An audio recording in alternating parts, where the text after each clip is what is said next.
ഇന്ന് നമ്മൾ പഠിക്കുന്നത് വർക്ക് എനർജി ആൻഡ് പവർ. നമ്മളൊരു ജോലി ചെയ്യുമ്പോൾ അവിടെ ഒരു എനർജി റിഫ്ലക്റ്റ് ചെയ്യും. അതിനെ നമ്മൾ സാധാരണയായി പവർ എന്ന് പറയും. സോ എനർജി ആൻഡ് പവർ ഇത് നിങ്ങൾക്ക് പുസ്തകത്തിൽ നോക്കി വായിച്ചാൽ മനസ്സിലാവുന്നതേ ഉള്ളൂ. Plays a very important role in every aspect of social life.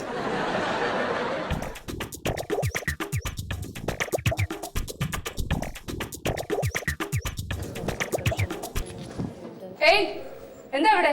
ഒന്നുമില്ല ടീച്ചർ. വായിക്കാൻ പറഞ്ഞത് വായിച്ചോ? വായിച്ചു ടീച്ചർ. എന്നാ പറഞ്ഞേ? പവറില്ലാതായാൽ നമ്മൾ ആരത്തിന് വേണ്ടി മറ്റുള്ളവരോട് കൈ നീട്ടേണ്ടി വരുമെന്ന് മനസ്സിലായി. ഇതാണോ വായിക്കാൻ പറഞ്ഞത്? അടുത്ത അനു വായിക്കൂ.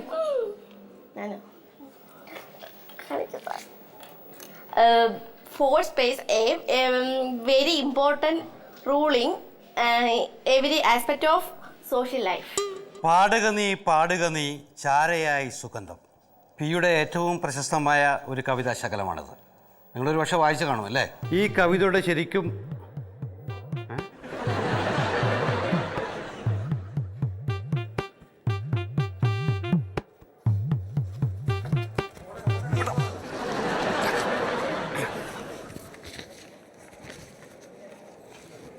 ദയവ് ചെയ്ത് നിങ്ങളുടെ അടുത്തിരിക്കുന്ന വിദ്യാർത്ഥിയുടെ ചോറ്റുപാത്രം അടിച്ചു മാറ്റി തന്ന് സഹായിക്കുക എന്ന് സ്നേഹപൂർവം സീനിയർ രവി. നീയാണാ രവിയാ? ഈ പണി എപ്പോൾ തുടങ്ങി? ഭിക്ഷാടനം ഇറന്ന് പിള്ളേരുടെ ഭക്ഷണം മേടിച്ചാൽ വേടാ തെണ്ടി അനവലാതി. ആ തെണ്ടി പോയി. കത്തണ് രാവിലെ ഒരു ഒറ്റ ചായന്റെ മുകളിൽ നിൽക്കണം. ഈ ചായ കുടിച്ചാ? രാവിലെ ഒരു ചായ, കാലിച്ചായ മാത്രം. ഞാനത് കുടിച്ചില്ല. അത് വരുന്നു. കിട്ടിയാ? എന്നാ എന്താ ഒന്നേ കിട്ടിയുള്ളൂ? ഇല്ല, ബാക്കി 25 പാത്രം പുറകെ ഉരുണ്ട് വന്നോണ്ടിരിക്കും. തുറക്കളിയാ? കിട്ടണ്ടടാ. ഇതൊന്നും തുറന്നല്ല. തുറക്കാനുള്ള ആരോഗ്യം എനിക്കില്ല. ഞാനും പിടിക്കാം. ആ സൈഡ് പിടിക്കാം. കളയല്ലേ? ദോശ കറിയില്ലേ? കറി എടുത്ത് വേണേ തിന്നടേ. അണ്ണാ കറി വേറെ പാത്രത്തിൽ കാണും. നീ എവിടെ വേണേ കഴിയത്? നമുക്ക് വേണ്ട. എനിക്ക് വേണ്ട. അതെ, അങ്ങനെ കളിയാക്കിയടേ ആൾ. ആ ബാബുലേൻ സാറ്. അതെപ്പോഴും കളയണല്ലേ? ഇതങ്ങനെയൊന്നുമല്ല. നമ്മൾ ആഹാരം കാണാതെ തിണ്ടിത്തിരിഞ്ഞ് നടക്കണവനാണെന്ന് എനിക്കങ്ങ് വരുമാനായി. അണ്ണൊന്ന് ഫീലായ? ഓ ശകലം. എടേ ബാ ചോദിക്കാം ബാബാ. ഇത് മിണ്ടാണ്ടിരി, വെറുതെ പ്രശ്നം കഴിക്കരുത്. എടാ നമുക്ക് വേണ്ടിയിട്ടാണ് അണ്ണ ഈ നാണം കെട്ട പരിപാടി കാണിച്ചത്. എന്നിട്ട് അതിൻ്റെ പേരിൽ ബാബുലി സാറെ നാണം കെടുത്ത് നമുക്ക് ചോദിക്കണം. നീ എണീക്ക് ബാ. ചോദിക്കണം, അത് ചോദിക്കണം. അത് തിന്നിട്ട് പോയപ്പോരെ. പിന്നെ അവിടെ ചെന്നുകൊണ്ട് വെറുതെ ഒച്ച വിളിയിട്ട് വർത്താനം പറയുന്നത്. ഇപ്പം നമ്മളിത് പൈസ ഇല്ലാത്തതുകൊണ്ടാണ് നമ്മൾ ഈ പണി ചെയ്തെന്നുള്ളത് ബാബുലേൻ സാറിന് മാത്രമേ അറിയുള്ളൂ. നമ്മളവിടെ ഒന്ന് വിളിച്ച് കൂവി കഴിഞ്ഞാൽ കുട്ടികളും മാഷന്മാരെല്ലാവരും അറിയും. ഓ പിന്നെ ഇത് വേറെ ആർക്കും അറിഞ്ഞുകൂടാത്ത പോലെ. ഇങ്ങോട്ട് വേണമുണ്ട്.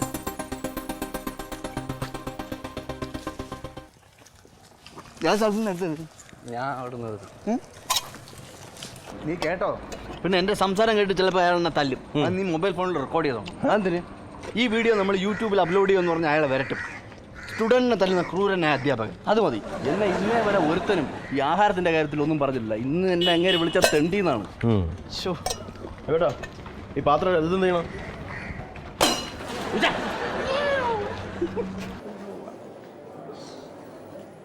എന്താട്ടത്? കോളേജിൽ ടൂറ് പോകുന്നു. അതെ, എന്നാ പോന്നേ? അടുത്ത മാസം. എങ്ങോട്ടാ? അതൊന്നും എനിക്ക് അറിഞ്ഞൂടാ. ഏതായാലും നമുക്കൊക്കെ ഒന്ന് അടിച്ച് പൊളിക്കാം. നമ്മക്കോ? ചേട്ടന്റെ മനസ്സിലിപ്പോ കൊള്ളാലോ. അല്ല, ഞാൻ പൊതുവേ ഒന്ന് പറഞ്ഞതേ ഉള്ളു കേട്ടോ. ആ പിന്നെ എല്ലാരും 1000 രൂപ വെച്ച് ബാഹുലേൻ സാറിനെ ഏൽപ്പിക്കണമെന്നാ പ്രിൻസിപ്പലിന്റെ ഓർഡർ. എന്നാ പിന്നെ ഞാനങ്ങോട്ട് പോട്ടെ. ശരി, ഓക്കെ. എടാ എന്നാ വാപ്പച്ചി വിടത്തില്ല ടൂറിന്. സ്റ്റഡി ടൂർ എന്ന് പറയൂ. എന്നാലും വാപ്പച്ചി വിടത്തില്ല, ഉറപ്പാണ്. അതിൽ സമ്മതിച്ചില്ലേ നമുക്ക് പ്രിൻസിപ്പൽ അങ്ങോട്ട് വിളിപ്പിക്കാം. രശ്മിക്കണ്ട വാ. സാറേ ഒന്ന് നിന്നാണ്. എന്താണ്? ഇങ്ങോട്ട് വന്നാ ഇവിടെ വന്നാൽ മതി. ഇങ്ങോട്ട് വാ. പുറത്തോ ഒരു കാര്യം പറയണ്ട. വാ. പുറത്തൊന്നും പോകണം, ഇവിടെ സംസാരിച്ചാൽ മതി.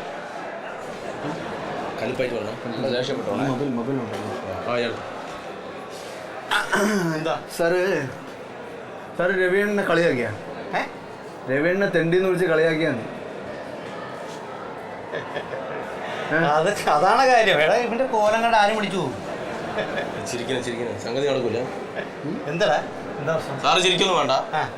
രവിയേട്ട ഇവിടുത്തെ സീനിയർ വിദ്യാർത്ഥിയാണ്. രവിയേട്ടനെ തെണ്ടിന്ന് വിളിച്ചാൽ ഞങ്ങൾ കൂടി വിളിക്കുന്നതിന് തുല്യമാണ്. അതുകൊണ്ടാണ് ഞങ്ങൾ ചോദിക്കാൻ വന്നത്. എടാ നിനക്ക് ഫീൽ ചെയ്യടാ രവി. എടാ ഞാനൊന്ന് പെട്ടെന്ന് ദേഷ്യത്തിൽ എന്തോ പെട്ടെന്ന് ദേഷ്യം കരുപ്പാൻ വിളിച്ചതാണ് പൊന്നെ. എനിക്ക് നിന്നെ ഏറ്റവും ഇഷ്ടം. നീ എൻ്റെ ഏറ്റവും ബെസ്റ്റ് സ്റ്റുഡൻ്റ് കൂടെയല്ലേ. നീ ഒന്ന് ടെസ്റ്റ് ആയിട്ട് നടക്കും. ഇത് നോക്കിയേ, നല്ല ടീഷർട്ട് പാൻസൊക്കെ സാറ് വാങ്ങിച്ചാൽ പോരെ. നീയേ നീ ഫീൽ ചെയ്താ വിഷമമായാ? വിഷമ എടാ ഞാൻ സോറി ഇട്ടാ നീ ഇത്ര ഭയങ്കര എനിക്ക് കുറച്ച് വിഷമമായി. അതെന്ന് പറഞ്ഞാൽ വേറെ ഒന്നുകൊണ്ടല്ല, പിന്നെ സാറ് ഇത്രയും സോഫ്റ്റ് ആണെന്ന് എനിക്ക് അറിഞ്ഞൂടെ. അയ്യോ നീ ഭയങ്കര സെൻസിറ്റീവ് ആണ്. സ്നേഹം ഉണ്ടല്ലോ അത് മതി. അപ്പൊ ഞാനേ ഈ പ്രശ്നം ഉണ്ടായപ്പോ യവന്മാരുടെ അടുത്തെന്ന് പറഞ്ഞേ സാർ എന്നെ ഇങ്ങനെയൊക്കെ ചെയ്തെന്ന് ഇവിടെ അപ്പൊ ചെന്ന് പറഞ്ഞപ്പോഴത്തേക്കും യവന്മാർ പറഞ്ഞൊരു കാര്യം ചെയ്യും, നമുക്ക് സാറിൻ്റെ ഒന്ന് ചോദിക്കാൻ പോവാം.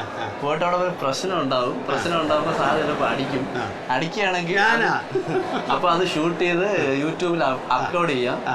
അപ്പൊ അതാകെ പ്രശ്നമാവുമല്ലോ, സാറിന് നാണക്കേടാവുമല്ലോ, സാറിന് ട്രാപ്പിലാക്കാൻ വേണ്ടിയാണ്. അപ്പൊ അത് ഇവനോട് പറഞ്ഞു പുറിഞ്ചു അവ ഷൂട്ട് ചെയ്യും. ഇത് ഷൂട്ട് ചെയ്യടാ കാണ്ടൊന്നും കാണട്ടെ. കൊള്ളാട്ടെ, എൻ്റെ ശരി എന്നായിട്ടുണ്ട്. എങ്ങനെയാ നിങ്ങൾ പരിപാടി കാണിക്കല്ലേ? നിങ്ങൾക്ക് വേണ്ടി ചോദിക്കാൻ വേണ്ടിയിട്ടാണ് ഞങ്ങൾ ഇവിടെ വന്നത്. അപ്പോൾ നിങ്ങൾ രണ്ടുപേരും ഒന്നായി നിങ്ങളുടെ തനി സ്വഭാവം കാണിക്കും. എന്തൊരു തരം സ്വഭാവം? തെണ്ടിത്തരോ? എടാ നിനക്ക് വേണ്ടി തന്നെ ഞാൻ തെണ്ടിത്തരം കാണിച്ചത്, അന്നത്തിന് വേണ്ടിയല്ലടാ. ഞാൻ തെണ്ടിയല്ലടാ, തെണ്ടി തന്നെ. അത് ചോദിക്കാനല്ലേ നമ്മൾ വന്നത്, നിങ്ങൾ തെണ്ടി തന്നെ. ആ ബാക്കി മിനിറ്റ് പോലെ നീ രവിയണ്ണ കൈ കൊണ്ട് സംസാരിക്കുക, എനിക്ക് തീരെ ഇഷ്ടമല്ല. നിങ്ങൾക്ക് എന്താ പ്രശ്നം കാര്യം പറ സാറേ. ഇയാൾക്ക് വേണ്ടിയിട്ടാണ് ഞാനും പുറിഞ്ച് ഇറങ്ങി തിരിച്ചത്.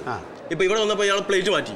അതൊക്കെ വിട്, അവിടുത്തെ കാര്യം വിട്. നിങ്ങൾ ഇപ്പോഴത്തെ പ്രശ്നം പറയാം. എന്താ നിങ്ങളുടെ പ്രശ്നം? ഇപ്പോഴത്തെ പ്രശ്നം വരുമാനം തന്നെ. ഞങ്ങൾക്ക് നിത്യ ചെലവിന് കാശില്ല. സാറിന് തരാൻ പറ്റുമോ? എനിക്ക് തരാനൊന്നും പറ്റില്ല. വരുമാനമാണ് പ്രശ്നം അല്ലേ? അതിന് വഴിയുണ്ട്. ജോലി ചെയ്യാനുള്ളൊരു മനസ്സ് നിൽക്കുന്നുണ്ടോ? ജോലി ചെയ്യാനുള്ള മനസ്സൊക്കെ ഉണ്ട്, പക്ഷേ ജോലി എവിടെ? ജോലി ശരിയാക്കാം. ഞാൻ പറഞ്ഞ കേൾക്ക്, നല്ല വെൽ ഡ്രസ്ഡായിട്ട് ചെയ്യേണ്ട ജോലിയാണ്. ഈ ഡ്രസ്സൊന്നും പോരാ, നല്ല മാന്യമായിട്ട് പെരുമാറാൻ വേണം. പാർട്ട് ടൈമായിട്ട് ചെയ്താൽ മതി. നല്ല ശമ്പളവും കിട്ടും, പിന്നെ കമ്മീഷനും കിട്ടും. ജോലി എന്താന്ന് പറ. പ്രോഡക്റ്റ് മാർക്കറ്റിംഗ്, പ്രോഡക്റ്റ് വിൽക്കണം. ആലോചിക്കാനൊന്നുമില്ല. കോളേജ് ടൂറൊക്കെ വരാണ്. ഒരു സ്റ്റുഡൻറ്റ് 2000 വെച്ച് എടുക്കണം. 2000 രൂപ? 1000 1000 എടുക്കാനുണ്ടോ? ഉണ്ടോ? അതാണ് ഞാൻ പറഞ്ഞത്. ഇന്ന് വെള്ളി, നാളെ ശനി, തിങ്കളാഴ്ച പോയാൽ മതി. എൻ്റെ ഒരു ഫ്രണ്ട് ഉണ്ട്, മിസ്റ്റർ നെജി. അദ്ദേഹത്തിന് പോയി കണ്ടാൽ മതി. ഞാൻ പറയുന്നത് നമ്പർ തരാം കേട്ടോ. ഈ കമ്പനിയൊക്കെ വെക്കണം. നീ ആദ്യം തന്നെ ഫോട്ടോ മാത്രം എടുത്താൽ പറയാം. ഈ നമ്പർ ഫീഡ് ചെയ്യും. നമ്പർ ഇതിൽ ഫീഡ് ചെയ്ത് എൻ്റെ മൊബൈലല്ലത്. 98954 തൽക്കാലം ചെയ്യുന്നീ അതില് 98954 ഒരു ഒറ്റ മിനിറ്റ് സാറേ. 98954 21 002 മിസ്റ്റർ നജീബ്. നജീബ് സാറ് പറഞ്ഞത് പറഞ്ഞാൽ മതി.